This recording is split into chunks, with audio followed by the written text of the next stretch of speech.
امیر المومنین حضرت علی علیہ السلام کے خطبات عالیہ نہج البلاغہ کا خطبہ نمبر 56۔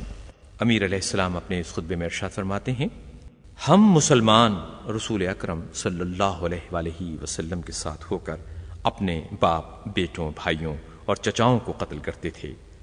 اس سے ہمارا ایمان بڑھتا تھا، اطاعت اور راہ حق کی پیروی میں اضافہ ہوتا تھا، اور کرب و علم کی سوزشوں پر صبر میں زیادتی ہوتی تھی، اور دشمنوں سے جہاد کرنے کی کوششیں بڑھ جاتی تھیں۔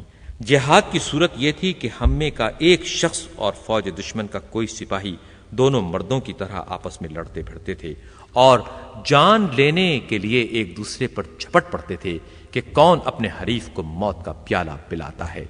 کبھی ہماری جیت ہوتی تھی اور کبھی ہمارے دشمن کی۔ چنانچہ جب خداوند عالم نے ہماری نیتوں کی سچائی دیکھ لی تو اس نے ہمارے دشمنوں کو رسوا و ذلیل کیا اور ہماری نصرت و تائید فرمائی، یہاں تک کہ اسلام سینہ ٹیک کر اپنی جگہ پر جم گیا اور اپنی منزل پر برقرار ہو گیا۔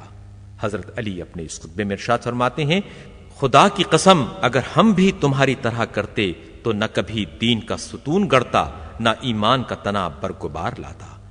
خدا کی قسم تم اپنے کیے کے بدلے میں دودھ کی بجائے خون دو گے، اور آخر تمہیں ندامت و شرمندگی اٹھانا پڑے گی۔